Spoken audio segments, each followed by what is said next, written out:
Bien,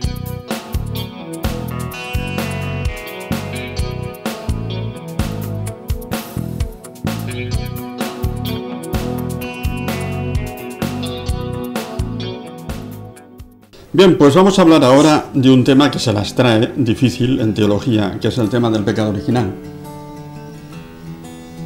Hoy en día la Iglesia no suele hablar de esto, ni los curas, ¿no? Da vergüenza hablar del pecado original, no se sabe qué decir, mejor nos callamos.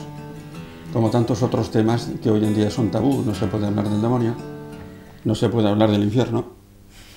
Y entonces, claro, ¿qué pasa? Mira, cuando uno se dedica a estudiar la fe cristiana toda la vida, como me ha ocurrido a mí, uno se da cuenta que todas las verdades cristianas están compenetradas, de tal manera que si entiendes bien una, entiendes mejor las demás. Y si niegas una, no se entienden las demás.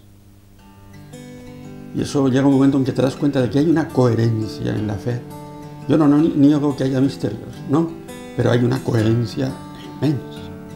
Uno se da cuenta de que a pesar de que sea una religión que tiene misterios, no como el Islam, que no tiene ninguno, pues sin embargo tiene una coherencia que dices, Dios mío. Bien, pues comenzamos. ¿Quién prepara la primera pregunta? La primera pregunta obligada es, ¿qué es eso de pecado original? Pecado original.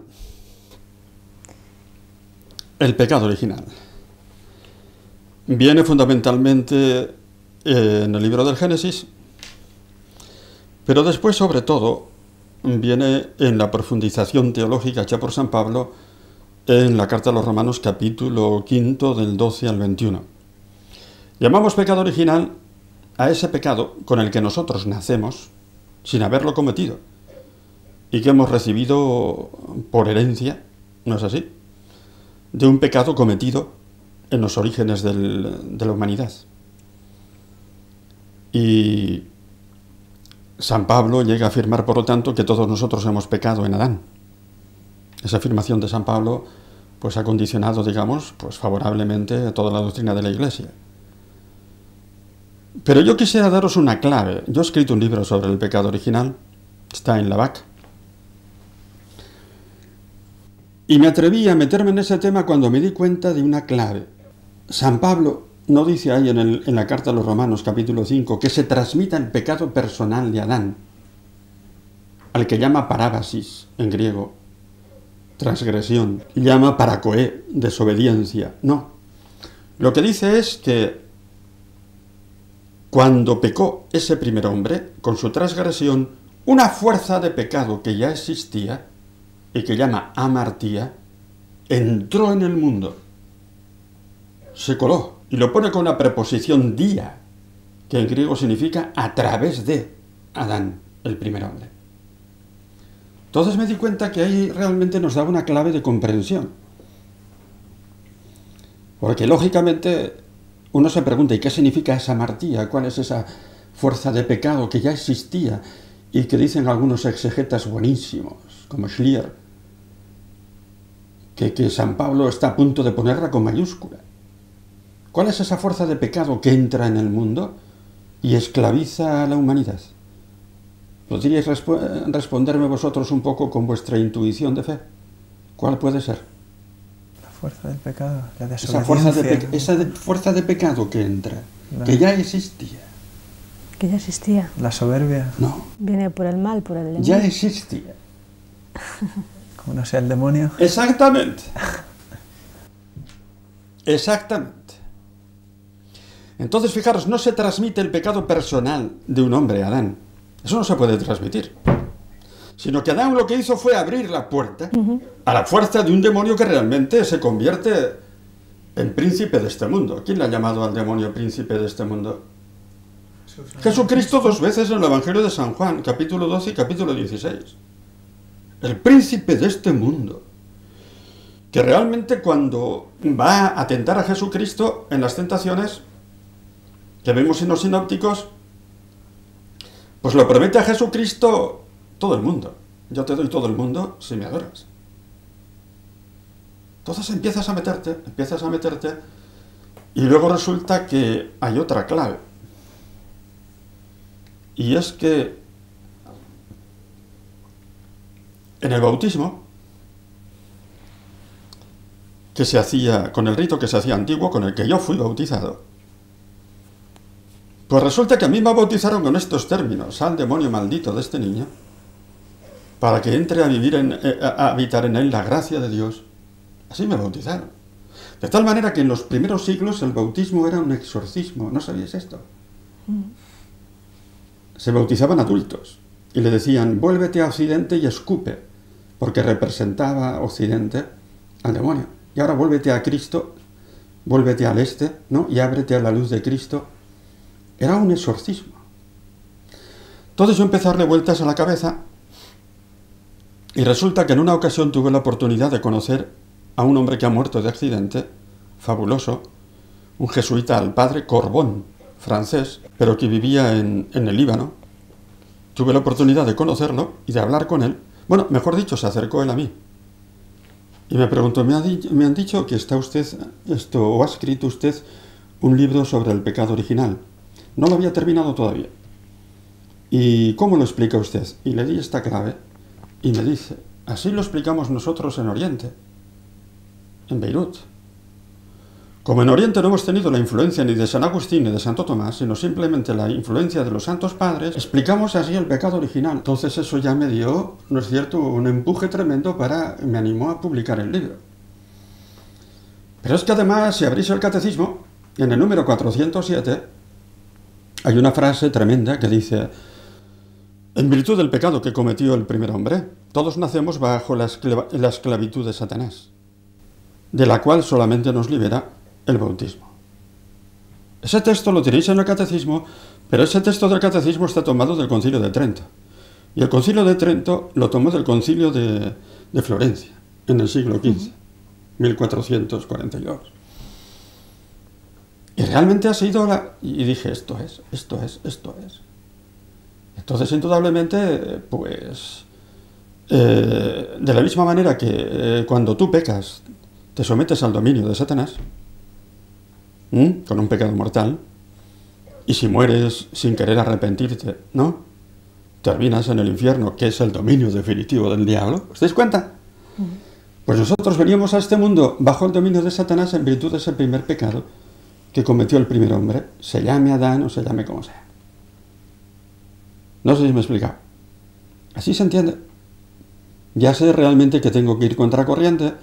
Por eso un día me decidí a escribir un libro sobre el demonio. Quería ver todavía más claro el tema del demonio, primero por mí. Y una vez que yo lo aclarase, pues publicar un libro. Y ciertamente ahí está la clave. Y yo creo que de esa forma se entiende mejor, ¿no es cierto? Es decir, si un padre comete un pecado personal, su hijo no lo hereda. ¿Estáis de acuerdo conmigo, sí o no? Pero es que no es eso. No se transmite el pecado del primer hombre, repito, sino que es una fuerza de pecado que esclavizó a la humanidad y que entró por la puerta abierta, ¿no?, dejada por Adán, dominándonos a todos. De tal manera que después Cristo tiene conciencia de que su misión es liberarnos de esa esclavitud. En ese caso... Ahora dice Cristo, capítulo 12 de San Juan, versículo 31. Ahora el príncipe de este mundo es echado fuera. Cuando yo sea levantado en lo alto, en la cruz y en la resurrección, atraeré a todos hacia mí, por la gracia que yo les voy a infundir, fruto de mi misterio pascual. Y esa gracia realmente nos libera del príncipe de este mundo. ¿Veis la coherencia? Y Cristo además pone al demonio como enemigo de su reino. Un día creo que lo dije aquí, que Cristo no dice: ya ha llegado el reino de Dios porque las legiones romanas empiezan a marcharse. No dice eso. Capítulo 12 de San Mateo. Si yo echo los demonios con el dedo de Dios, es que el reino de Dios ha llegado ya aquí. ¿Habéis entendido? El enemigo de Cristo es Satanás. Si uno que es fuerte mantiene su casa bajo su poder, pero viene otro más fuerte y le desposesiona de su poder, Cristo, por lo tanto, se presenta como aquel que es más fuerte que desposesiona de su dominio al diablo. Te pones a estudiar en la Biblia y hay una coherencia tremenda. Dejadme que os diga una cosa. Yo todavía, después de dedicar una vida al estudio, no he visto todavía un error en la Biblia. La cosa tiene... Porque la Biblia ha sido escrita en muchos tiempos diferentes. Los libros más antiguos del Antiguo Testamento son de 10 siglos antes de Cristo. Por plumas diferentes, por mentalidades diferentes, y todavía no he encontrado un error. Hay misterios, pero como te metas un día se hace luz y empiezas a ver la luz. Bien, seguid entonces preguntando.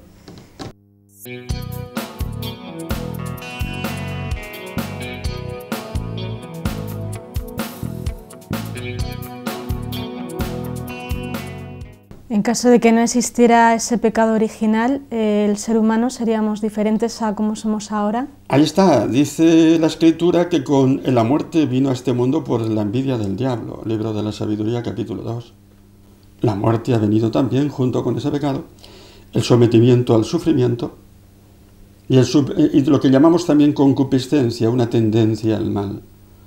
De tal manera que el bautismo nos libera del pecado en cuanto tal, es decir, de la esclavitud del demonio, pero nos quedan las consecuencias: sometimiento a la muerte, una tendencia en el corazón al mal, al egoísmo, ¿entendido? Y después, indudablemente, también el sometimiento al sufrimiento. Pero eso dice la Escritura, que el último enemigo a ser vencido será la muerte.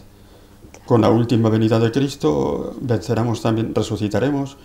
Entonces será ya el triunfo definitivo sobre todas. Entonces ahora tenemos que luchar contra esas consecuencias.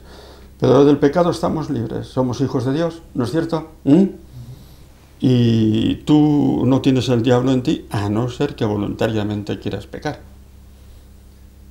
Por esta doctrina del pecado original, ¿se puede decir que todos los hombres hayan nacido de la misma pareja? No necesariamente van uno implica al otro. Basta con que la primera pareja que surgió, el primer hombre que surgió, abriera la puerta. Porque entonces el demonio ya entra en este mundo. Y aunque vengan después otras parejas, poligenismo, que no vienen de Adán, todos quedan ya infectados por este poder del demonio que les avasalla. No necesariamente, de tal manera que yo te desafiaría a que busques el monogenismo en el Catecismo de la Iglesia Católica. No lo encontrarás. Qué curioso. Qué curioso. No es exactamente lo mismo. No sé si me he explicado. Monogenismo es que venimos todos de una única pareja. Entonces, casi se nos ha educado en eso, ¿no? Pero no. Imaginaros que llega en primer lugar un hombre determinado, y ese es el que peca. Si el pecado original es la esclavitud del demonio que entra por ese hombre, también afectará a otras parejas que vengan en otros sitios, pero en este mundo, ¿no es cierto? Aunque no procedan de Adán. ¿Me habéis entendido? Es el dominio del diablo, que ya es el príncipe de este mundo. No necesariamente, estrictamente hablando, la Iglesia te obliga a ti, José Luis, a creer en el pecado original. Pero la Iglesia no te obliga a creer en el monogenismo, que venimos todos de una única pareja. Y la prueba es que no lo encontrarás en el Catecismo. ¿En qué consistió exactamente entonces ese primer pecado? No consistió en coger una manzana. En el Génesis no sale ninguna manzana. ¿Entendido? Entonces, ¿por qué eso? La prohibición que tuvo Adán es comer del árbol de la vida del bien y del mal. Pero eso hay que saber interpretarlo. Eso quiere decir que el bien y el mal lo determina Dios. Y que el hombre no puede determinar el bien y el mal independientemente de Dios. Eso es lo que quiere decir. Y el pecado de Adán consistió en querer determinar el bien y el mal por sí mismo, tirando a Dios por la borda. Yo soy dueño de este mundo. Y por lo tanto el pecado original fue un pecado pues muy actual. ¿Me entiendes? Es como el hombre de hoy en día que quiere determinar, ya hemos hablado de la conciencia, el bien y el mal por sí mismo, al margen de Dios. En eso consistió. Lo que pasa es que en el libro del Génesis hay que saber lo que es la verdad que se quiere transmitir de la forma como se transmite, el género literario como se transmite. Por ejemplo, que Dios formó a la mujer de una costilla del hombre, ¿no es cierto? No quiere decir que le sacó una costilla y que los hombres tengamos una costilla menos que las mujeres, no. Eso es una imagen para hacernos comprender que que la mujer viene de la misma intimidad del hombre, que tiene la misma dignidad sagrada que el hombre, pero explicado de una forma que aquella mentalidad pudiera comprender. ¿Me explico? Hay que saber realmente lo que es el género literario que Dios creó en 6 días. No, Dios crea con una sola acción. No necesita 6 días para crear. Lo que pasa es que ese relato lo escribió un sacerdote que quería meter en la mentalidad de aquella gente que, al igual que Dios, el hombre ha de trabajar 6 días y descansar 1. Pero porque fue escrito por un sacerdote, ¿me habéis entendido? Pero la verdad que se quiere transmitir es que todo procede de Dios por creación, que no es poco. Porque la idea de la creación viene también, es original de la cultura judeocristiana. Los filósofos griegos no llegaron a la creación, ¿lo sabíais? Hay 3 conceptos que nosotros no debemos a los griegos. El concepto de persona. Eso nació en el cristianismo. Para explicar el misterio de Cristo, se tuvo que inventar el concepto de persona. El concepto de creación, no lo busquéis en Platón ni en Aristóteles. Y el concepto de historia, tampoco. Los griegos tienen una filosofía de la naturaleza, physis. Y como la naturaleza es cíclica, ahora llegará la primavera otra vez, pues entonces hablaron del eterno retorno. Y no tienen el concepto de historia. La historia comienza cuando Dios llamó a un hombre llamado Abraham: ponte en camino y vete a la tierra que yo te daré. Ahí comienza la historia. Y cuando Natán le dice a David que uno de su descendencia reinará definitivamente en Israel, el Mesías, entonces ese pueblo tuvo la esperanza en el Mesías. Ahí nació la historia. Y la historia la consumó Cristo con la encarnación. Y la llevará a su plenitud con su última venida. Es bonito que nosotros no debemos a Grecia estos 3 conceptos tan importantes. ¿Entendido? Bien, sigamos entonces con la pregunta. ¿Qué ocurriría entonces con todas esas personas que no están bautizadas? O sea, si una persona muere sin estar bautizada, ¿iría al limbo, como ha dicho la Iglesia hasta ahora? Busca el limbo en el catecismo, no lo encontrarás. No, pero por tradición hasta ahora se venía hablando de limbo. Yo me he dedicado mucho tiempo a eso.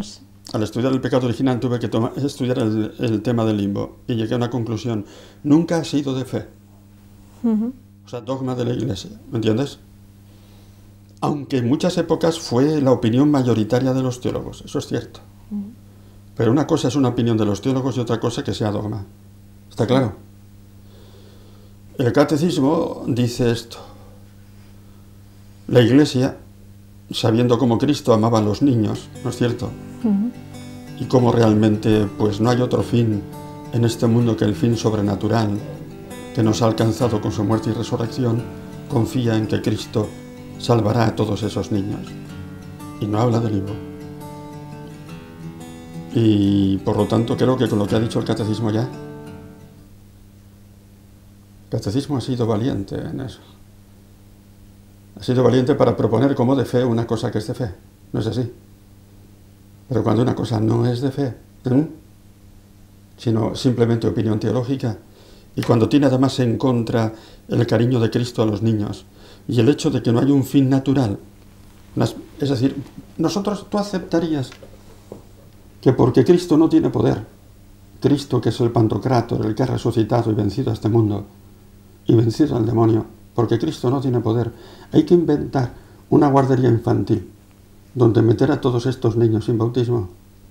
Por favor, el poder de Cristo resucitado es absoluto.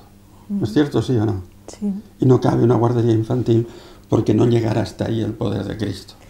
Pero entonces, ¿qué sentido tiene exactamente el que nos bauticemos? ¿Qué necesidad hay El bautismo nos libera del pecado original, aunque tú no tengas razón. ¿Entendido? Aunque tú tengas unos días. Te libera del pecado original, aunque sea sin tu consentimiento. Te da un carácter. Bueno, te da la gracia de filiación divina. Y te da además un carácter, una configuración con Cristo en cuanto miembro de su cuerpo, que te hace, perdona la expresión, pariente de Cristo, y que te da una serie de derechos, ¿no es cierto?, a la gracia. De tal manera que es más fácil vivir en este mundo con ese carácter, vivir la verdad y el bien, que vivirlo sin él. Es un sello por el cual tú perteneces a Cristo y Él se compromete ciertamente a una salvación de tu persona. Y muchas gracias que tú has recibido en tu vida, que tú no sabes de dónde vienen pues por el hecho de que Cristo se ha comprometido contigo, aunque tú no lo sepas. Todo eso no es el bautismo. ¿De acuerdo? Sí. Muy bien.